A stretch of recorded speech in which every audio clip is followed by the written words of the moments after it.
లోహాలకు ప్రపంచం దాసోహం కాబోతోందా? భవిష్యత్ అంతా మెటల్స్ మీదే ఆధారపడబోతోందా అంటే అవుననే అంటోంది మార్కెట్. మనం ఇన్నాళ్ళు బంగారం, వెండికి మాత్రమే మార్కెట్ అనుకున్నాం, ఇన్వెస్ట్ చేశాం. కానీ అంతకు మించి డిమాండ్స్ ఉన్న లోహాలు ప్రపంచాన్ని శాసించబోతున్నాయి. ట్రంప్ లాంటి వాళ్ళ సుంకాల మోత నుంచి తప్పించుకోవడానికి ప్రపంచ దేశాలు లోహాలను ప్రత్యామ్నాయంగా ఎంచుకున్నాయి. ఇంతకీ బంగారం, వెండి కాకుండా డిమాండ్ ఉన్న ఇతర లోహాలు ఏంటి? బంగారం, వెండి రేట్లు ఎందుకింత పెరిగిపోతున్నాయో నిన్నే మనం మాట్లాడుకున్నాం. ఇవాళ కూడా ఆల్ టైమ్ హైకి చేరుకున్నాయి. అవి రేట్లు ఎలా పెరిగాయో ఒకసారి రీకాల్ చేసుకున్నాం. 2020లో 10 గ్రాముల బంగారం ధర 48,651 రూపాయలుంటే కిలో వెండి 63,435 రూపాయలుంది. 2021లో 47,437 ఉంటే బంగారం, వెండి 62,573 ఉంది. 2022లో 51,249 బంగారం అయితే వెండి 55,100.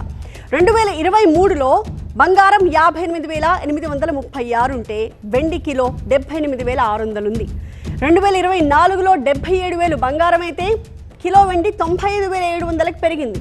ఇక 2025 ఈ సంవత్సరంలో బంగారం 1,10,000 రూపాయలు ఉండగా వెండి కిలో 1,27,000కి ఆల్రెడీ పెరిగింది.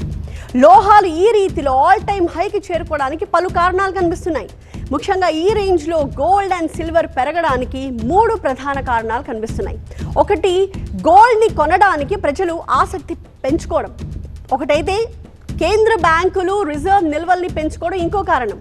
అలాగే దీపావళి, ధన్తేరస్ లాంటి పండుగలు రావడంతో కూడా బంగారం ధరలు పెరుగుతూ ఉన్నాయి. ఇక అమెరికా సుంకాల మోత కూడా బంగారం ధరల పెరుగుదలకి మరో కారణంగా ఉంది. ఎందుకంటే భారత్ దిగుమతులపై ఎక్కువగా ఆధారపడ్డ దేశం. దీంతో మన రూపాయి క్షీణించి డాలర్ విలువ పెరగడంతో గోల్డ్ రేట్స్ పెరుగుతున్నాయి. ఒకసారి మనం ఏ సెక్టర్స్లో బంగారం, వెండి ధరలకు డిమాండ్ ఉందో గ్రాఫికల్గా చూద్దాం.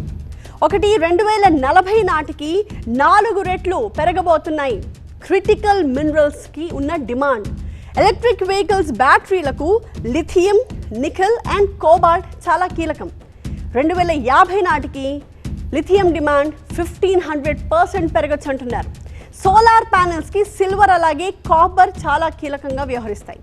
రేర్ ఎర్త్ ఎలిమెంట్స్లో 66% గ్లోబల్ ప్రొడక్షన్ చైనాదే. టర్బియం, నియోడిమియం వంటి రేర్ ఎర్త్ ఎలిమెంట్స్, అలాగే ప్లాటినం, కాపర్ వంటి బేస్ మెటల్స్తే ఫ్యూచర్ అంతా అని భావిస్తూ ఉన్నారు. కొన్ని రేర్ ఎర్త్ ఎలిమెంట్స్ అలాగే బేస్ మెటల్స్ రాబోయే 5 ఏళ్లలో ఎంత పెరుగుతాయి అన్నది కూడా ఇక్కడ చాలా కీలకంగా మారింది.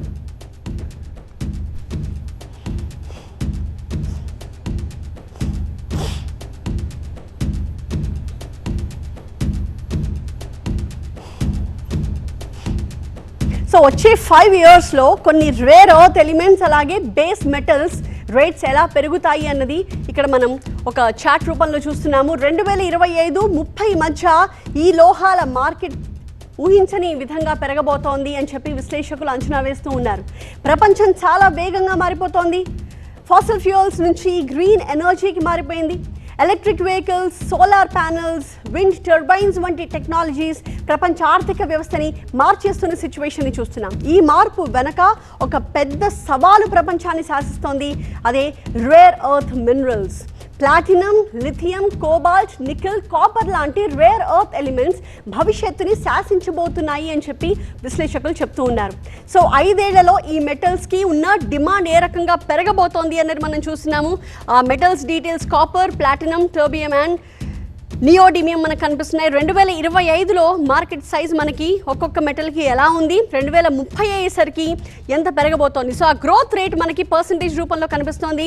మనకి కాపర్లో 5.3% గ్రోత్ రేట్ కనిపించబోతోంది in the next coming 5 years. అలాగే ప్లాటినంలో 6.1% కనిపించబోతోంది, టర్బియంలో 6.5 అండ్ నియోడిమియం 6.7% గ్రోత్ రేట్ని చూడబోతున్నాయి. అందుకే ఇప్పుడు ఈ మెటల్స్కి, రేర్ ఎర్త్ మినరల్స్కి కూడా భవిష్యత్తు ఉంది అని చెప్పి ప్రపంచ దేశాలు చెప్తూ ఉన్నాయి.